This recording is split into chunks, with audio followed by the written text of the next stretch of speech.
بسم اللہ الرحمن الرحیم۔ پاکستان کی ثالثی میں امریکہ اور ایران کے درمیان معاہدے پہ دستخط ہو چکے ہیں۔ وزیر اعظم پاکستان نے بھی بطور ثالث دستخط کر دی ہیں۔ اب یہ معاہدہ فوری طور پہ نافذ عمل ہے۔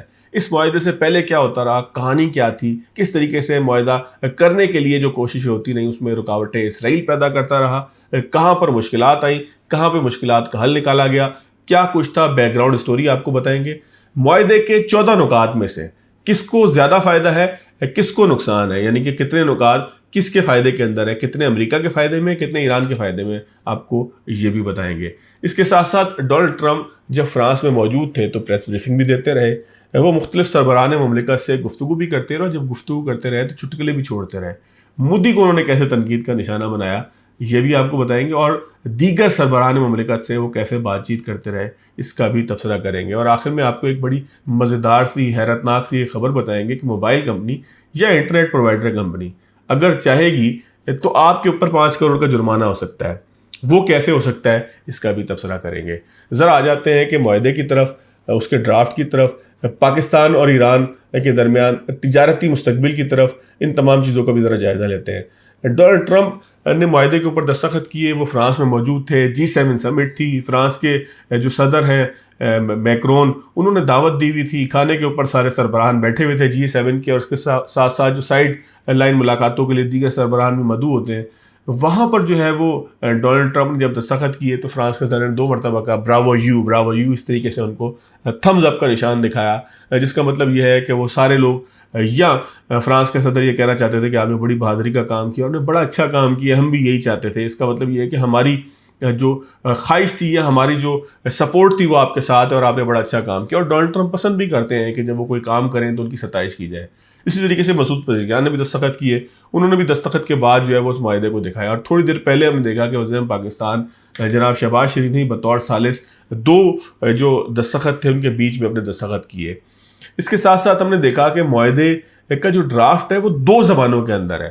اس کی وجہ یہ تھی کہ ایران کہتا تھا کہ ہماری ایک اپنی تہذیب ہے، ہزاروں سال پرانی تہذیب ہے، اور تہذیب کی نمائندگی فارسی زبان کرتی ہے، تو ہم فارسی زبان میں ہی معاہدہ کریں گے، اپنی قومی زبان کے اندر معاہدہ کریں گے۔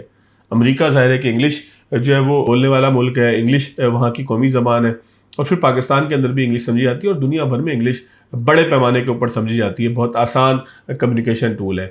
تو جو امریکہ اور ایران کے درمیان معاہدہ ہوا ہے یہ 2 زبانوں کے اندر ہے، یہ فارسی کے اندر بھی ہے اور یہ انگلش کے اندر بھی ہے۔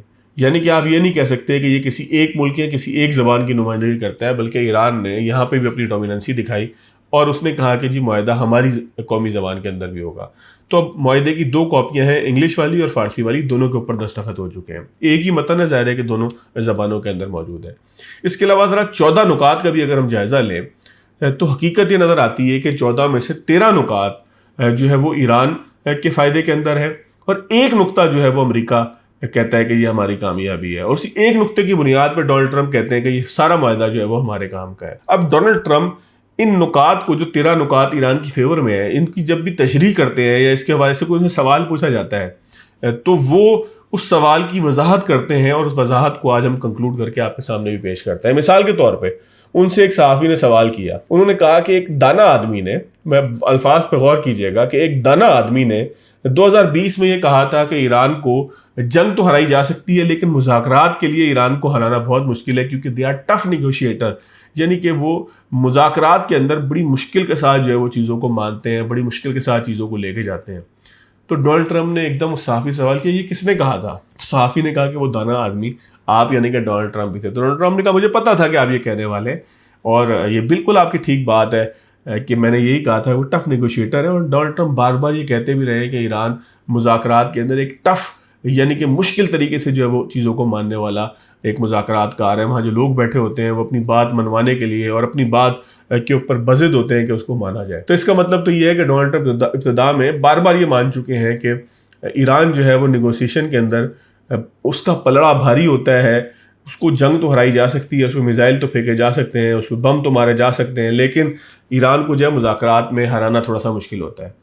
اب ڈونلڈ ٹرمپ کا مقابلہ ہے 2015 میں ہونے والی ایک JCPOA ڈیل جو ہے، جو دنیا میں بہت سارے ممالک نے مل کے کروائی تھی ایران کے ساتھ، جو باراک حسین اوباما کے دور میں ہوئی، کہ جس میں امریکہ نے ایران کو پیسے دیے تھے اور ایران نے وعدہ کیا تھا کہ وہ ایٹم بم نہیں بنائے گا۔ اس ڈیل کا بار بار تذکرہ کرتے ہیں ڈونلڈ ٹرمپ کہ وہ ایک ناکام ڈیل تھی, اس میں امریکہ کو پیسے دینے پڑے, وہ ڈاکومنٹ آف سرنڈر تھا, اس کی وجہ سے اسرائیل کو تھریٹ ہو گیا, اس کی وجہ سے دنیا کو تھریٹ ہو گیا. اور ڈونلڈ ٹرمپ اس وقت صورتحال یہ اس وقت جو پورا کیس بنا رہے ہیں وہ یہ بنا رہے ہیں کہ ایران کے اوپر جو پابندیاں تھیں وہ تو ان کا اپنا پیسہ تھا, وہ تو الٹیمیٹلی واپس کرنا ہے.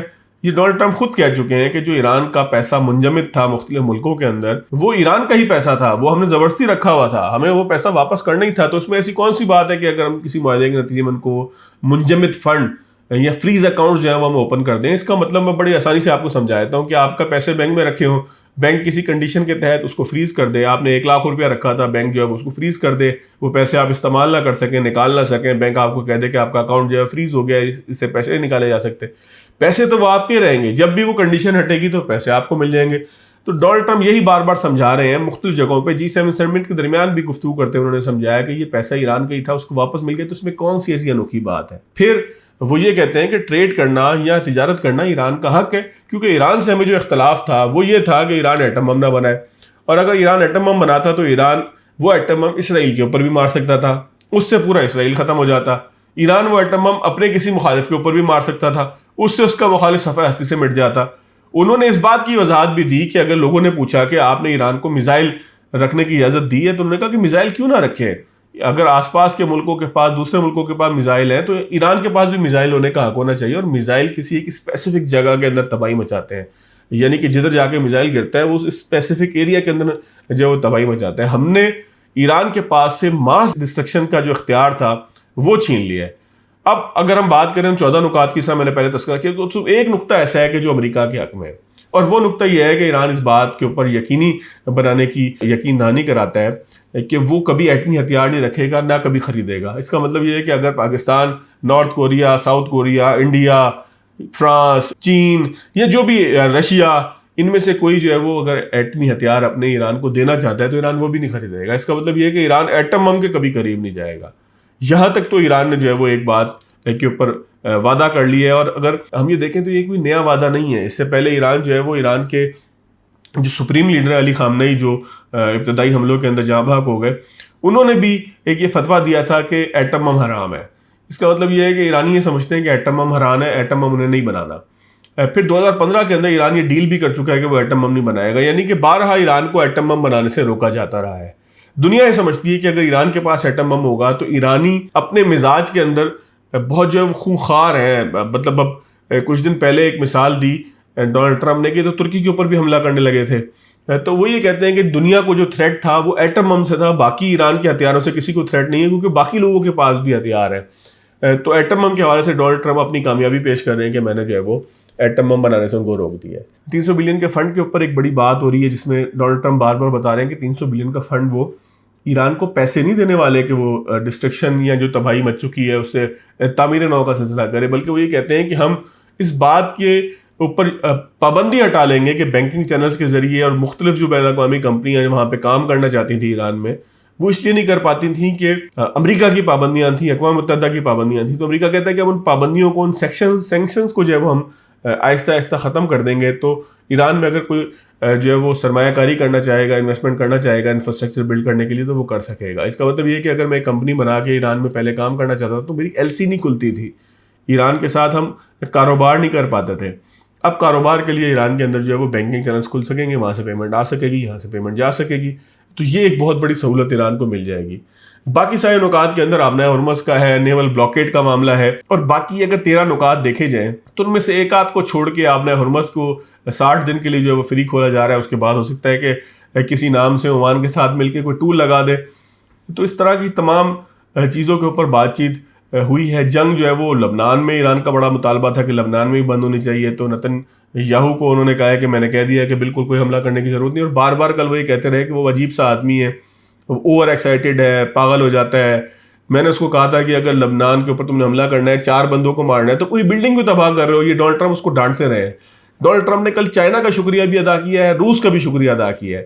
اور وہ شکریہ اس لیے ادا کیا ہے کہ ڈونلڈ ٹرمپ کا کہنا یہ تھا کہ ان دونوں ممالک نے ایران کو کھل کر سپورٹ نہیں کیا کہ اسلحہ ان کو دینا شروع ہو جاتے یا ان کے ساتھ جو ہے وہ انٹیلیجنس معلومات شیئر کرنا شروع ہو جاتے. تو ان کا اتنا کرنا بھی ہمارے لیے کافی تھا, اس کا بھی ہمیں بڑا فائدہ ہوا ہے. بہت سارے سربراہان مملکت سے ملاقات ہوئی, مودی کا بڑا مذاق انہوں نے اڑایا. انہوں نے کہا کہ دیکھنے میں تو بڑا فرشتہ لگتا ہے, بڑا خوبصورت سا آدمی لگتا ہے, لیکن یہ جو ہے وہ اپنے معاملات کے اندر بڑا ٹف ہے. اچھا, انڈیا کے اندر ایک چیز کے اوپر بڑی خوشی منائی جا رہی ہے کہ شاید جو ہے وہ ڈونلڈ ٹرمپ نے یہ کہہ دیا ہے کہ امریکہ انڈیا کو جو ہے وہ بچائے گا کسی بھی ملک سے. وہ چائنا کے ریفرنس کے اندر مجھے لگتا ہے کہ وہ بات کی گئی ہے, کوئی اس کی ایسی سگنیفیکنس نہیں ہے کہ انڈیا کے اوپر کوئی حملہ ہوگا تو ڈونلڈ ٹرمپ اس کو پہنچ جائیں گے. ڈونلڈ ٹرمپ نے جن لوگوں کو پہلے حفاظت کا ذمہ جن سے لیا تھا ان کو کون سا بچا لیا ہے. تو آپ یہ کہیں کہ کوئی بہت بڑا کام جو ہے وہ انڈیا کے لیے ہو گیا, ایسا کچھ نہیں ہے. ہاں, البتہ یہ کہ ڈونلڈ ٹرمپ کھی کرنے والے جو مودی صاحب ہیں ان کو دیکھ کے مسکراتے رہے, اور مجھے تو یہ فیل ہوا تھا کہ جیسے وہ ان کا مذاق اڑا رہے ہیں مختلف اس طرح کی باتیں کر کے. اور اگر مذاق اڑانے کی بات کی جائے تو ڈونلڈ ٹرمپ نے بہت سارے لوگوں کا مذاق اڑایا. انہوں نے نتن یاہو کا مذاق اڑایا ہے, انہوں نے جو ہے وہ بہت سارے لوگوں کو بڑی باریکی کے ساتھ, میں یہاں پہ بہت کھل کے اس کا تذکرہ نہیں کرنا چاہ رہا, پاکستان کے بہت سارے دوست ممالک بھی ہیں کہ جن کے اوپر انہوں نے بڑی تنقید کی ہے, اور وہ تنقید انہوں نے مذاق میں ہی کر دی. اب ایک 80 سال کا بزرگ جب تنقید کرے گا تو بہت سارے لوگ ویسے بھی برداشت کر لیتے ہیں کہ یار چلو بابا جی ہیں بول رہے ہیں کوئی بات نہیں. اور پھر امریکہ کے بابا جی ہیں تو ویسے بھی جو ہے وہ کم سے کم ہی جو ہے وہ ان کو کسی نے تنقید کا نشانہ بنانا ہے. پھر جس طرح کہ وہ ان کی شخصیت ہے اس کے اندر وہ تنقید ویسے بھی شاید برداشت نہ کریں, وہ کسی صحافی کا سوال برداشت نہیں کرتے. بہرحال G7 سمٹ کے موقع پہ انہوں نے بہت ساری ملاقاتیں کی. ملاقاتوں کا کنکلوژن یہ نکلا کہ انہوں نے پاکستان کا شکریہ بھی ادا کیا, قطر کا بھی شکریہ ادا کیا. قطر کی خاص طور پر انہوں نے بڑی تعریف کی, کیونکہ بہت ساری جگہوں پہ جب پاکستان مشکلات کا شکار ہوا, ایک موقع ایسا بھی آیا, ہمیں محسن نقوی بتاتے ہیں کہ فیلڈ مارشل نے کہا کہ قیامت کے دن جو ہے وہ اللہ کو یہ ضرور بتا دیجیے گا کہ میں نے امن کے لیے بڑی کوشش کی, میں نے بڑی کوشش کی کہ یہاں پہ مظلوم لوگ نہ مریں, لیکن جو ہے وہ شاید میری کوششیں اتنی بارآور ثابت نہ ہوئی. تو آپ اس کی اللہ کے یہاں گواہی ضرور دے دیجیے گا. اور ایرانی جو مذاکرات کارتے وہ بھی حیران رہ گئے کہ ایک آدمی کس طریقے سے دل سے بول رہا ہے. تو فیلڈ مارشل نے اس طریقے سے کافی دفعہ دونوں ممالک کو سمجھانے کی کوشش کی کہ ہم امن کے لیے بات کر رہے ہیں, ایک دوسرے کو مارنا بند کریں, بیٹھ کے بات کریں جو بھی بات کرنی ہے. مذاکرات میں کئی دفعہ ایسا وقت آیا کہ بس پاکستان کو بھی یہ لگا کہ بس اب جو ہے وہ ختم ہو گیا سب کچھ, اور اب جو ہے وہ ایک دوسرے کو تلپٹ کرنے کے لیے دوبارہ سے جو ہے وہ فورسز آ جائیں گی. اور اسرائیل تو مستقل یہ چاہ رہا تھا کہ کوئی نہ کوئی ایسا کام ہو جائے, کوئی نہ کوئی ایسا اسپائل کام ہو جائے کہ جس کی بنیاد پر وہ پوری جو مشرق وسطیٰ ہے اس کے اندر بمباری کر کے جو ہے وہ اس کو تباہ و برباد کر دیں. کیونکہ اسرائیل کا تو کچھ نہیں جا رہا تھا, نقصان تو امریکہ کا ہو رہا تھا, نقصان تو عرب ممالک کا ہو رہا تھا, نقصان تو پاکستان کا ہو رہا تھا, پاکستان کے دوست ممالک کا ہو رہا تھا. تو ان تمام چیزوں کو اگر کنکلوڈ کریں تو G7 سمٹ کے موقع پہ ڈونلڈ ٹرمپ کا دستخط کرنا, تمام جو چیزیں ہیں اس کے اوپر گفتگو کرنا, بہرحال امید یہ ہے کہ یہ معاہدہ جو ہے وہ حتمی معاہدے کی صورت میں سامنے آ جائے گا 60 دن یا اس کے کچھ دن بعد, کیونکہ اس میں ٹائم فریم یہ رکھا گیا ہے کہ 60 دن کے بعد جو ہے یہ آگے ایکسٹینڈ بھی ہو سکتا ہے. لازمی نہیں ہے کہ 60 دن کے اندر مذاکرات کرنے, لیکن ایک ٹائم تو کسی چیز کا رکھا جاتا ہے نا, تو اس لیے 60 دن اس کے اندر جو ہے وہ ابتدائی معاہدے میں رکھے ہیں کہ مستقل معاہدہ کیا جائے گا, پھر جس کو اقوام متحدہ سے جو ہے وہ اپروو کروایا جائے گا تاکہ وہ ایک قانونی حصہ بن جائے اور کوئی اس سے آگے پیچھے نہ جا سکے. ظاہر ہے کہ کوئی 45-50 سال کی دوریاں تھیں اور یہ دوریاں پاکستان نے جو ہے وہ ختم کروائی ہیں. اب سوال یہ پیدا ہوتا ہے کہ پاکستان کیا ایران کے ساتھ تعلقات رکھے گا, پاکستان ایران کے ساتھ تجارت کرے گا. تو پہلی خبر تو یہ ہے کہ تافتان بارڈر جو ہے وہ تقریباً 1-1.5 سال بعد وہاں پہ ویزے جو ہے وہ ویزا جو آن لائن ویزا ہوتا ہے جو یا آن ارائیول ویزا ہوتا ہے اس کا سسٹم جو ہے وہ کھول دیا گیا. 1 سال بعد پاکستان اور ایران کے درمیان جو باضابطہ تجارت دوبارہ سے اب شروع ہو گئی ہے. بینکنگ چینل کھلیں گے. پاکستان میں تیل جو پاکستان کے جنوبی علاقوں کو درکار ہوتا ہے, بلوچستان میں اور باقی علاقوں میں درکار ہوتا ہے, وہ ایران کے راستے آ سکے گا, لیجیٹیمیٹ ہو کے آ سکے گا اگر پاکستان چاہے گا. بارڈر مارکیٹس پاکستان اور ایران کے درمیان پہلے موجود تھیں, وہ جو ہے ان کو مزید تقویت ملے گی. اس کے ساتھ ساتھ جو ہے وہ پاکستان اور ایران جو وہ ایک دوسرے سے فائدہ اٹھا سکیں گے. اس کی صورت یہ ہوگی کہ بارٹر ٹریڈ جو تھا وہ اب کیش کے اندر ہو سکے گا, جس طرح اس کا والیوم بڑھ سکے گا. پاکستان اور ایران کے درمیان ایک گیس پائپ لائن تھی, شاید اگر وہ گیس پائپ لائن کھل جائے جو ایران کی طرف سے مکمل ہے, پاکستان نے مکمل کرنی ہے, تو پھر پاکستان میں گیس کی قلت بھی ختم ہو جائے گی. اور جب گیس کی قلت ختم ہوگی تو اس کا مطلب یہ ہے کہ انرجی پرائسز پاکستان میں جو وہ کم ہو سکیں گی. اور پاکستان جو LNG کے کارگو خریدتا ہے, آپ کو سوچیے نا کہ ایک گیس پائپ لائن کے ذریعے آ رہی ہے, ایک کوئی گاڑی لے کے آ رہی ہے, تو دونوں کے اندر جو فرق ہے بس وہ بآسانی آپ کو بتائے گا کہ گاڑی کا ڈیزل, گاڑی کا آنا, گاڑی کے اندر بندہ بیٹھا ہونا.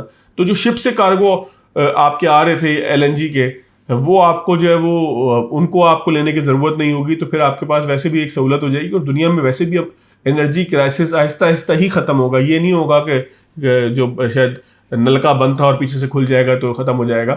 انرجی کرائسس آہستہ آہستہ ختم ہوگا, اور ظاہر ہے کہ اس میں گیپ ایک بنے گا کہ پاکستان اپنی انرجی کی ضروریات ایران سے خرید سکے. اور ایران کو بھی ضرورت ہے کہ وہ نئی مارکیٹس تلاش کر سکے, اور پاکستان تو اس کے بالکل پڑوس میں مارکیٹ ہے جس سے اس کی کاسٹ بچ سکتی ہے. کھانے پینے کی اشیاء پاکستان سے جو ہے وہ بڑے اس پہ پیمانے پر جو ہے وہ ایران جا سکتی ہیں. تو پاکستان کے لیے بھی ایک بہت بڑا ایک اپرچونٹی کا معاملہ ہے. انویسٹمنٹ کے لیے پاکستانیوں کے لیے بڑا اچھا معاملہ ہے کہ انفراسٹرکچر جو پاکستان کے قریب کے علاقوں میں تباہ ہوا ہے وہ بنانے کی ہم ذمہ داری لے سکتے ہیں. یہاں سے سیمنٹ اور سریا جو ہے وہ بڑے پیمانے کے اوپر ہم ایکسپورٹ کر سکتے ہیں. تو بہت ساری چیزیں ایسی ہیں کہ جو پاکستان سے ایکسپورٹ ہو سکتی ہیں, پاکستان کی ایکسپورٹ بڑھ سکتی ہیں, پاکستان کی انرجی کی ضروریات پوری ہو سکتی ہیں. اور الٹیمیٹلی جب آپ کے پڑوس میں امن ہوتا ہے تو اس کا نتیجہ آپ دہشت گردی جو پاکستان میں ہو رہی ہے اس میں بھی کمی کی صورت میں آئے گا. ظاہر ہے کہ اگر ایک پڑوس سے جو ہے وہ مشکلات آ رہی ہوں کیونکہ وہاں پہ خود حالات خراب ہوں تو وہ بھی ٹھیک ہوگا. اور باقر کالیباف کی بات مجھے بڑی اچھی لگی جس میں انہوں نے کہا کہ ہمیں اپنی تعمیر اور ترقی پہ توجہ دینی چاہیے. ذرا ایران کا بڑا نقصان ہوا ہے, وہاں مہنگائی بہت بڑھ گئی تھی, اور اسی جو نقصان ہے اسی کو اپرچونٹی بنا کر امریکہ اور اسرائیل وہاں پہنچے تھے کہ شاید جو ہے وہ ایران کے اندر حالات اتنے خراب ہو گئے ہیں, وہاں مہنگائی بڑی ہو گئی ہے, احتجاج ہو رہا ہے, تو ہم اس کا جو ہے وہ کوئی جواز بنا کے وہاں پر پہنچ جائیں. بہرحال اب اگر میں اس پوری گفتگو کنکلوڈ کروں تو بڑے پازیٹیو اشاروں کے ساتھ جو ہے وہ یہ معاہدہ مکمل ہو گیا. اور اطلاع یہ ہے کہ جمعے کو یعنی کہ کل جو مذاکرات ہوں گے وہ دستخط سے آگے بڑھ کر ایک جو ہے وہ مذاکرات کا پہلا دور ہوگا. یعنی کہ 60 دن کے ٹائم فریم کا جو پہلا دن ہے وہ کل سے شروع ہوگا. دستخط کی شاید کوئی باضابطہ تقریب نہ ہو, جو ہونا تھا ہو چکا ہے.